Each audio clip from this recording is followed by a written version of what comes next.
مالک العلام نو دنیا دی کوئی آنکھ نہیں وے سکدی، رب تمام نو ویندے نے، رب نو کوئی نہیں وے سکدا، رب بریک بھی نہیں بھی بات تو باخبر ہے۔ اللہ اکبر کبیرہ نال قرآن دا دوسرا مقام پڑھے ہے، اللہ وما کان لبشر ان یکلمہ اللہ الا وحیا او من وراء حجاب۔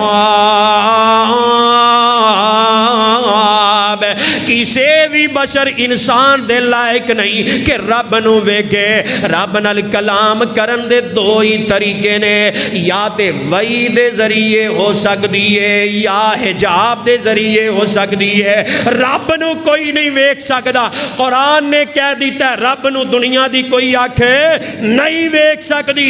جیڑا یہ عقیدہ رکھدا ہے معراج دے موقع تے نبی پاک نے رب نو ویکھے ہے، بھائیو کوئی لڑائی والی گل نہیں، کوئی جھگڑے والی گل نہیں۔ اور رب دے قرآن دا منکر، رب دے قرآن دا منکر، رب فرما رہے نے کوئی اکھ نہیں ویکھ سکتی مینوں دنیا اندر۔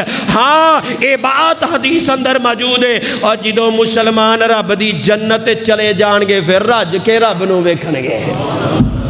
دنیا اندر نہیں کوئی بھی آنکھ نہیں وے سکتی۔ بلکہ میں نا نیٹ دے اندر ایک مولوی دا بیان سن رہا سا، یار جہالت کتنی ہے، کئی لوگ انہوں نے شیخ الاسلام دے نام نال پکار دے نے، جہالت واضح ابھر رہی ہے۔ اور وہ کہہ رہے ہیں جب رسول اللہ صلی اللہ علیہ وسلم معراج پہ گئے کتنا شرکیات اتنا خطرناک، معراج پہ گئے قریب ہوئے، اتنا قریب ہوئے، یعنی رب دے قریب مراد اتنا قریب ہوئے حتیٰ کہ محبوب کائنات نے بشریت کا بھی لبادہ اتار دیا، نورانیت کا بھی لبادہ اتار دیا۔